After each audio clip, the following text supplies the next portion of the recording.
Good day, everyone. It's Steve Wyss here on Because We Win Betting Weekly Live, and I'm joined by professional gambler Will White. The last time you were on, Will, you showcased your qualities in both tennis and soccer, hoping for some more winners today. Yeah, Steve, still buzzing from the Villarreal game actually last night, but we've got the tennis starting imminently, so yeah, we should probably start out with that. Yeah, I would ask you how you are and all that, but we've got to get straight into some bets because Absolutely. You've got some fancies in the US Open at Flushing Meadows. These matches are starting imminently. So anyone watching live, this is going to be getting on ASAP here with what Will is going to talk about. So talk us through the picks that you like, the US Open, Will.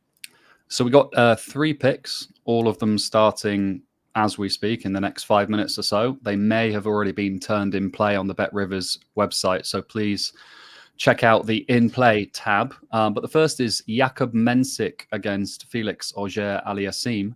Aliassime's been on quite the run recently. He's quite a volatile player, and he's a big favourite here. But I don't think his favouritism is justified. And I've been trying to figure out a way to get into the game. And I quite fancy the over 37.5 games at -109. I think Mensik has got the quality to keep it close.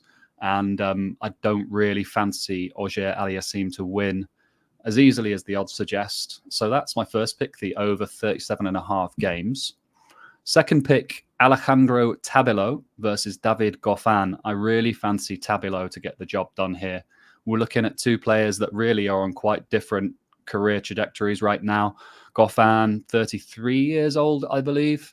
He did go on a good run recently last week in New Haven, but I think that's kind of fooled the odds makers into giving him a bit more credit than he deserves here. Against Tabilo, one of my favorite up-and-coming players, big serving, heavy topspin lefty, and I can see him really bullying Goffin and getting the victory here. The odds have shortened up quite a bit on Tabilo, so maybe wait and play, see if Goffin can hold serve a couple of times. You might get a better price, but Tabilo is the pick for me there. And then my third pick, also starting imminently, is Thanasi Kokkinakis plus 1.5 sets over Stefanos Tsitsipas. That's at plus money.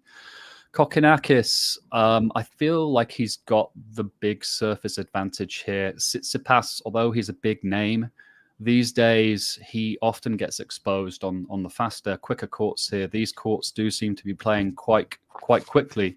And I think Kokkinakis has got the big game to really trouble Tsitsipas and rush him on his rangy swings that he has on both sides. So looking at different angles of getting into that game, I wouldn't put bettors off actually the plus 300 or thereabouts on Kokkinakis actually getting the win. If you want a bit more insurance, I go the plus 1.5 sets. So even if he loses 3-2, you would win your bet.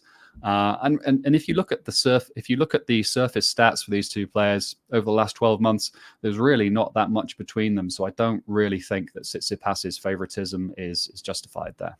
So those are my 3 picks. Mensik, Auger Aliassime over 37.5 games. Alejandro Tabilo to beat David Goffin at -130-ish. And Thanasi Kokkinakis plus 1.5 sets over Tsitsipas. Yeah, I'm just looking now, and the Auger Aliassime game is on the live betting on Bet Rivers. Currently, the markets are closed, but that will reopen very soon. There's actually been a $3,000 bet today on Bet Rivers on Felix Auger Aliassime at -334. You suggest that might not be such an easy stroll for him, though, in this game. I mean, on the money line's different. You just got to win the match, haven't you? But not a guarantee that this will be that easy for him. What have you made of the conditions so far at the US Open, Will? What do you think? There was a lot of talk pre-tournament about the conditions. They had to change the court surfaces. They had to relay the courts this year. I'm not sure exactly why. I think there was some talk of the court surfaces bubbling up in the heat. So they've relayed the court surfaces. Like I said, there was a lot of talk pre-tournament about how quickly they would play. There's been different comments coming out from certain players.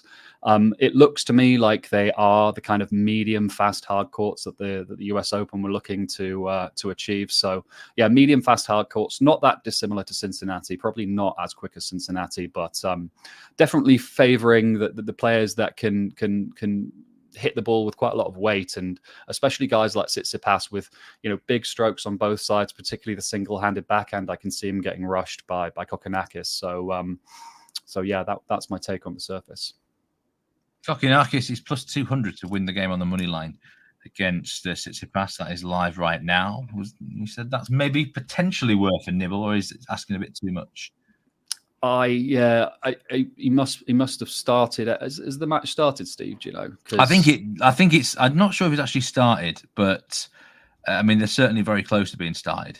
I think I saw him around about plus 300 earlier on. That would be a price I would take, but not plus 200. Maybe Kokkinakis has got off to a decent start. No, it's not actually started yet. You can still bet on the game one aces and things like that. So still time to be getting on some of these picks. US Open then, final Grand Slam of the year. I mean, you as a professional gambler, do you bet more on Grand Slams? Is it easier to bet more on Grand Slams? Or do you kind of treat each tennis event the same? I wouldn't say I bet more on Grand Slams. Perhaps I give them a bit more focus and attention because there are more matches to analyze. But, I'd counter that with at the smaller events where people are paying perhaps less attention. There are potentially more opportunities, especially because often one of the question marks when it comes to tennis betting is how motivated each of the players is going to be. You can't, as a professional on the tennis tour, it's a long grind throughout the year. You can't give each week 100% of your focus, attention, and energy. So you have to kind of like subconsciously, I guess, distribute your energy and your focus across different events. And if you can spot players that are targeting certain weeks, like it looked like Lorenzo Sonego to me was certainly targeting New Haven last week, and he got the job done. And he seemed to consistently be underestimated by the markets for whatever reason. But there are certain players that have certain idiosyncrasies and things that you can't ever model, or the data's not necessarily going to show. You can look for those type of patterns and you can keep your eye on those players and their kind of ebbs and flows. Often you'll find angles there. The Tabilo game now is available to bet live on betrivers.com. David Goffin plus 118 on the money line. Tabilo minus 155 is the current prices. I don't think a ball has been struck quite yet in this match, but it'll be imminent starting there. Tabilo against Goffin. Do you bet on tennis? What's your percentage of betting pre-game as opposed to live betting in tennis, would you say, Will? Sorry, say that again, Steve. What's your percentage of betting in running in play as opposed to pre-game in tennis? Personally, I'm probably about 50-50. I do like pre-match betting, but at the same time, I feel like I can dip into matches and obviously you've got more information, right? If you're betting in play, you've got more information. You've got the actual match is happening in front of your eyes and the things you're going to be able to pick up on, especially in regards to motivation that you wouldn't be able to pick up on pre-match necessarily. But my own betting is about 50-50. Wherever there's an opportunity, I'll look to get involved. Will agrees with two of Sean Calvert's picks for today on a Game Better Match, and I do believe there was a new episode recorded today as well. Do watch out for that later on Because We Win on the YouTube. Sean Calvert has been had a very good winner yesterday, I do believe, a big price from what I was seeing. So he's the man, one of the big men to follow at the US Open. Still to come, we're going to talk about some Champions League qualifiers and La Liga as well. Notice the shirt behind you there, Will, is a Barcelona shirt. Iniesta, big Barcelona fan. We'll be coming to that soon. But last night, yesterday evening, depending where you were in the world, there was a crazy game that went on in La Liga. It was Villarreal against Celta Vigo. The advice on this show was both teams score yes. And that cashed inside, I think, 30 minutes. That was easy. It ended 4-3 to Villarreal. There was some significant wages placed on this game. Live with Bet Rivers. $67,000 was on Villarreal Celta Vigo under 5.5 goals live at minus 167, and it lost. It was a brave person whoever bet that, because it was a crazy wide open game, and I'm not quite sure what minute that bet got placed, but I reckon it lost pretty quickly because there was an equaliser in the 80th minute. On a more positive side, there's $16,000 bet. Was struck on Celta Vigo just to score a goal in the game live at minus 200, and that came in pretty comfortably. Crazy game, Will. I know you had some significant interest in that match as well. And you got a bit of a story about that one. Villarreal in the end got the job done for you. Yeah, my superstitions got the best of me last night, Steve. I was watching the game, following the game on my phone at a tapas bar. Had a big bet on Villarreal. Actually regretted not following you guys on the over 2.5, but it shortened up quite considerably. But yeah, my superstitions got the best of me. Ended up asking the tapas bar owner for a cigarette, hoping to break my curse of the red Lost Mary vapes, which seem to have gotten the better of me recently, for him to offer me a Marlboro Red cigarette. So I had to stop off at Sainsbury's on the way home to get a green, which I associate with profits when it comes to sports betting, Lost Mary. And smoking that did the job. Villarreal came back to win the game 4-3. What a game, though. What a team Villarreal are this season, Steve? I think they're a team blind overs, I think, after last night. Yeah. I wasn't sure because it was the first Celta away game of the season, but it was just a complete shootout. Very good watch for anyone on the neutral. Betting superstitions, that's a good question. Does anyone have any betting superstitions? I mean, we all have some crazy things that go on in general life, but betting superstitions, I'm trying to think. I don't think there's anything with me, thankfully, yet. Might develop, but if there is anything, I can't remember it. But we are going to put into the La Liga matches tonight. To put the graphic on screen now. There are 2 fixtures. Mallorca against Sevilla. That is a 1 p.m. Eastern kickoff. And Rayo Vallecano against your team, Barcelona, Will. That's a later kickoff at 3:30 Eastern time. The first match, Sevilla are now, they're a drifter actually, Sevilla, plus 235 on the money line as we're going live. Mallorca, there's been a bit of money for them on plus 128 now. There's been there was a drift earlier in the day on the over. The unders were quite light in this game, although it's been pretty stable for the last few hours. We'll start with this Mallorca-Sevilla game. I've watched a fair bit of Sevilla this season so far, and I'm surprised they've only got 1 point, really. They've played some good stuff, but I also quite like what I've seen in Mallorca. It's a tricky game, Will. Would you have a lean in this one? I think this La Liga card midweek is very tricky. There's likely to be a lot of rotation. So I think you need to look for the lineups to see how managers are kind of approaching the game. I believe Sevilla have an extra day's rest here. So maybe that will help them and maybe there'll be less rotation from them, although I do expect Sevilla rotation personally. Mallorca are likely to rotate as well, but they've got quite a deep squad actually, and they are used to rotating. They did it quite successfully last season. My lean here is actually Mallorca on the draw no bets. It's quite a tough place to go, island location. Sevilla aren't the best travellers, and if Muriqi starts, I think that's the big signal for Mallorca. If Muriqi starts here, he really is their key player. If he starts, I'd be looking to side with Mallorca. They're drifting a little bit, so we might see a draw no bet as the main Asian line there. But again, you've got to wait for lineups, I think, with these La Liga games, Steve. But you're absolutely right there about me. I don't own much red clothing in my wardrobe at all. I don't like the colour red for a lot of different reasons. And yeah, blue, it's pretty obvious. Blue is my favourite colour. Quite like greens as well. But yeah, anything red is not good. I mean, you were mentioning it there. You associate it with losing and losses and crosses. And red isn't for me. That's a very good point. Into the second game. We'll talk about the title race after this one. Barcelona. A big team, aren't they, Barcelona? And unsurprisingly, there has been money for them today so far. Let me just put the graphic back on screen. I mean, I don't know whether this is public money, professional money, syndicate money, or whatever, but I mean, minus 175 now, Barcelona, at the time of going live. Rayo Vallecano, a big drifter, out to plus 450 with Bet Rivers. There was some money for the over as well, which I suppose might be linked to Barcelona being backed in this game. Rayo Vallecano, tricky side. Can't say I've watched them yet this season, to be honest with you, Will. Just highlights. Is this an easy game? I mean, we had a comment there saying they're a bit of a bogey team. Yeah, potentially they are, for Barcelona from Simon. Thanks, Simon, for your comments there. Is it going to be straightforward for Barcelona this evening? I don't know. I think this is 2 teams that are going to have very contrasting approaches to this game. Barca under Hansi Flick are much more pressure through the high press oriented, which should theoretically lead to a Barca that has high goal expectancy. Even last season under Xavi, they total XG per game of 3.13, which is very high for La Liga.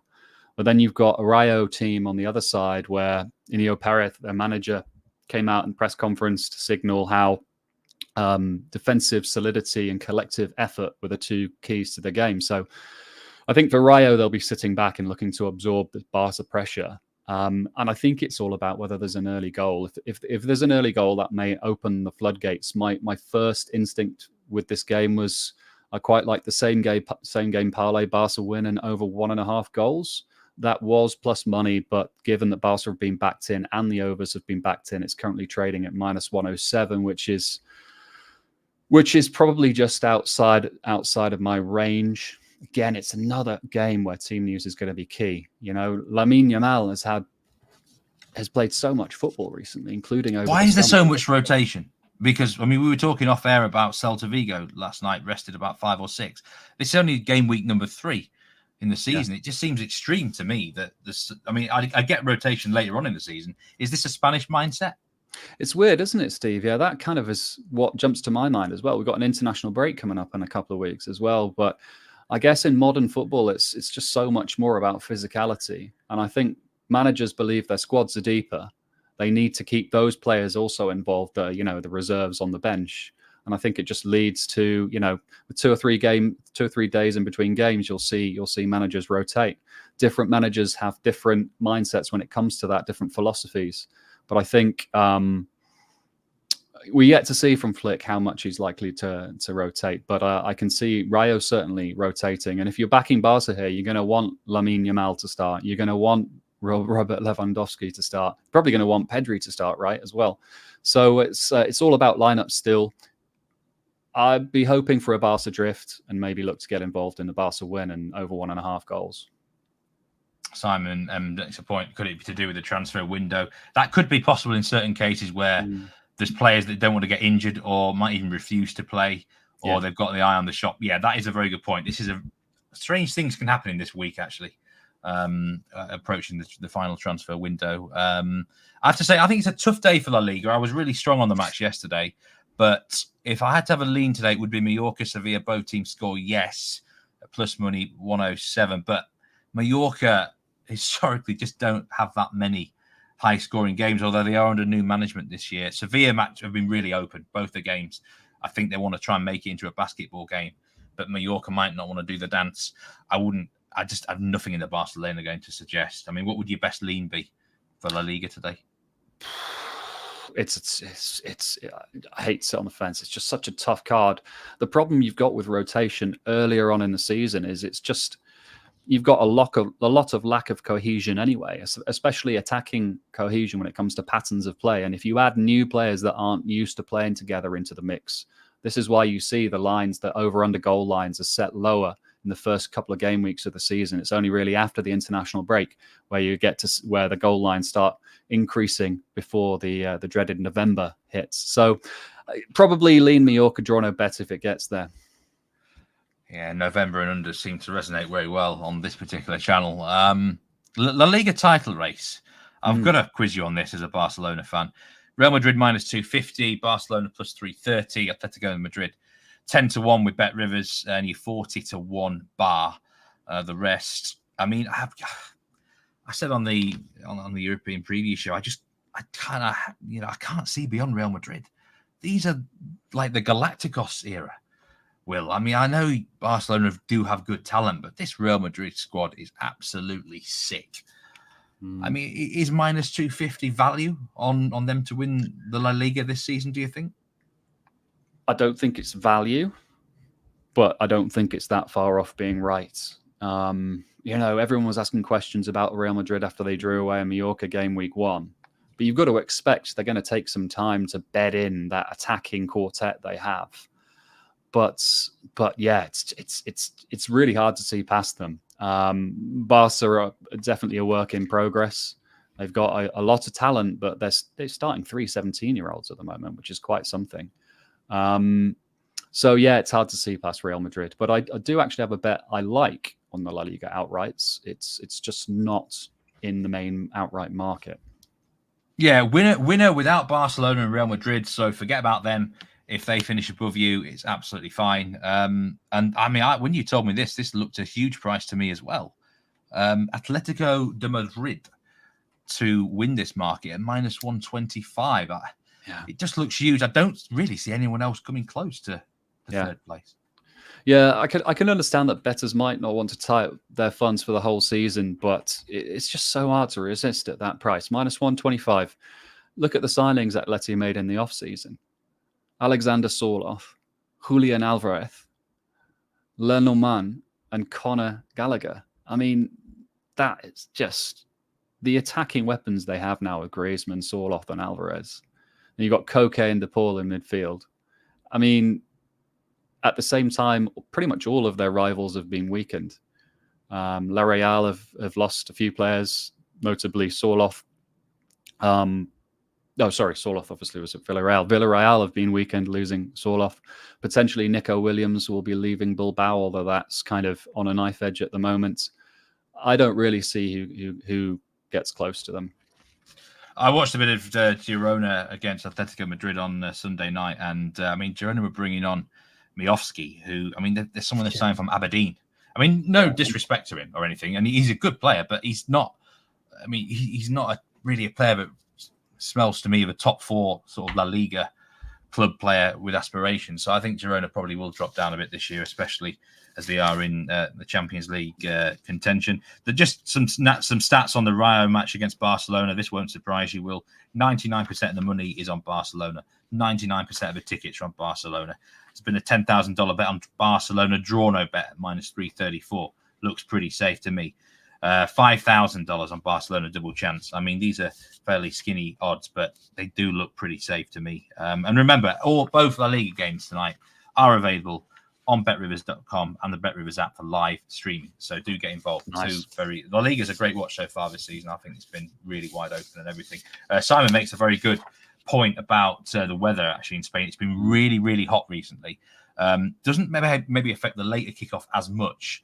But there's a 6 p.m. local time kickoff in Mallorca. That's a very good point, actually. That is hot. That might well affect might help the unders, actually, if the players haven't got much in the tank there. Anything on the EFL Cup?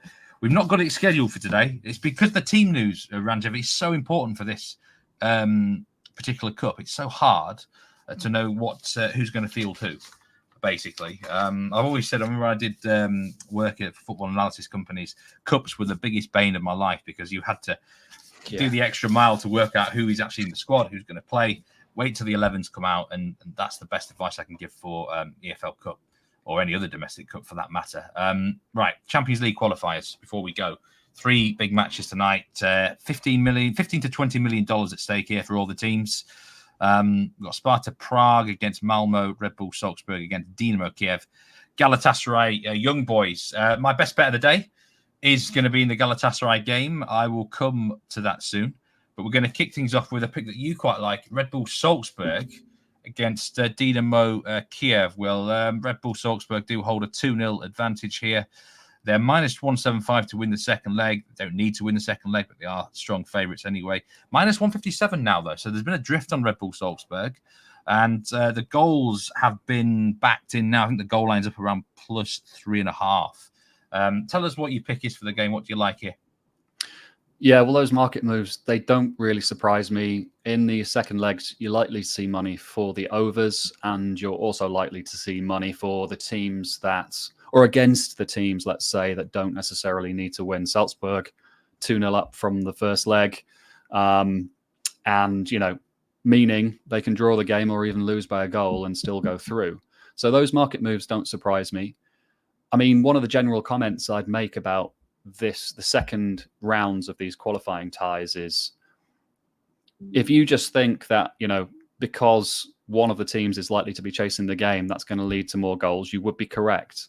But at the same time, the markets factor these things in, right? So generally speaking, we're looking at about a quarter of a goal uptick in the over-under lines from the first legs to the second legs. And at the same time, we're looking at almost a quarter of a goal adjustment against teams that don't need to win. And so we've seen that here. Having said that, it's really hard to see past goals in the Salzburg Dynamo Kiev game. And I think it's been slightly underpriced here because the first leg was 2-0 in terms of scoreline. If you look at the underlying data, there was over 4.0 total XG created. Dynamo really should have scored in this game. They created 1.74 goals worth of chances in the match. So the bet I like here is both teams to score yes and over 2.5 goals. It's minus 103. I think it's an attractive price. Kiev have to go for it.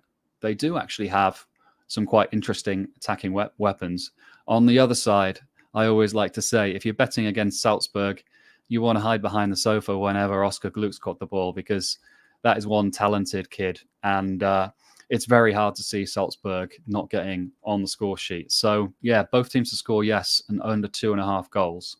Over 2.5 goals, sorry. Minus 103. Looks a bet to me. Yeah, I wouldn't disagree with that. I was on the over in the first leg and got burnt. I think I was on over 3. It should have been at least a push. I think Kiev hit the post late, and there was Salzburg should have won 3 or 4, really, or scored 3 or 4 goals. My best bet of the day is in the Galatasary against the Young Boys game. And it's, again, the same bet that you've had there. Over 2.5 goals, and both teams score yes at minus 122. And this will be available on the house specials on the Bet Rivers site. Cash yesterday, and I think we had a cash last week on the Thursday or the Friday, so do get bet in it. It's a pretty boring bet, this one. It's just the first leg was so crazily open. 3-2 to Young Boys, which was a surprise, actually. They were the big dog in that game. Galatasaray should win this second leg, but I don't really see them winning 1-0. They're not the sort of side who would do that. 2-1 is very much in play.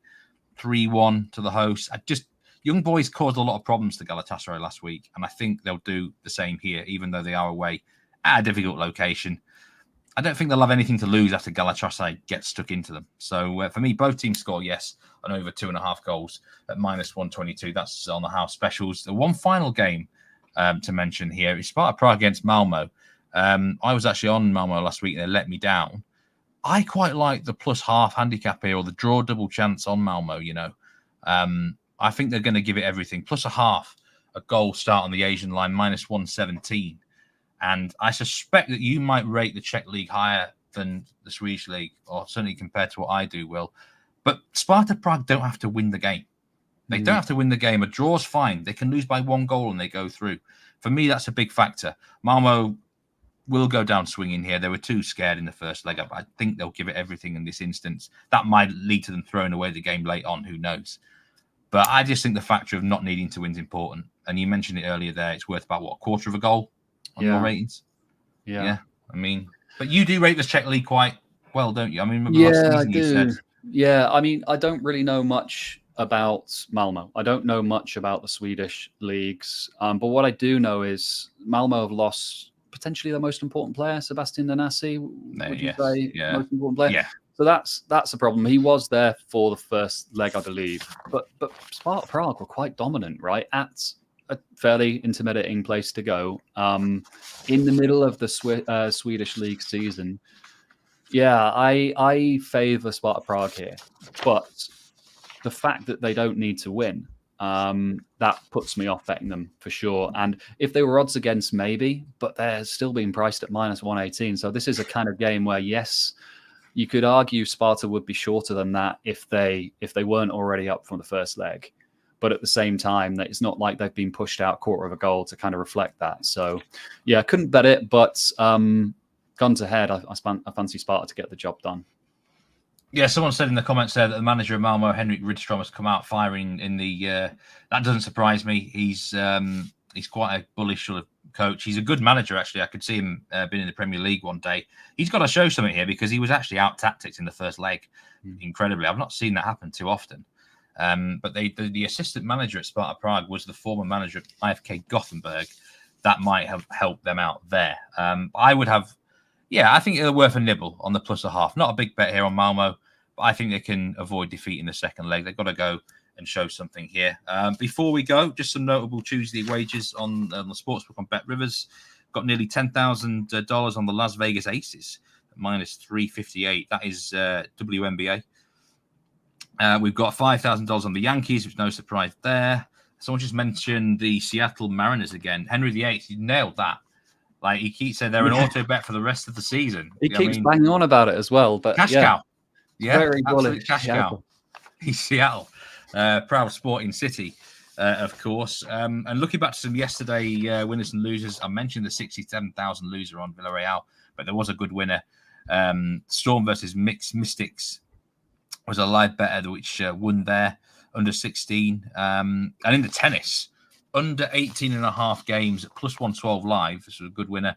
Sabalenka against Priscilla Holt under 18.5 games that won. So that was a $25,000 bet, which won. So congratulations to that particular bet. Or best of luck, whatever you're taking today. Big show, this one. A lot to talk about, but thanks very much for your presence, Will, as always. And let's hope we get some winners. See you, mate. Take care. Yeah, take care, everyone. Stay safe. And remember to gamble responsibly. See you around.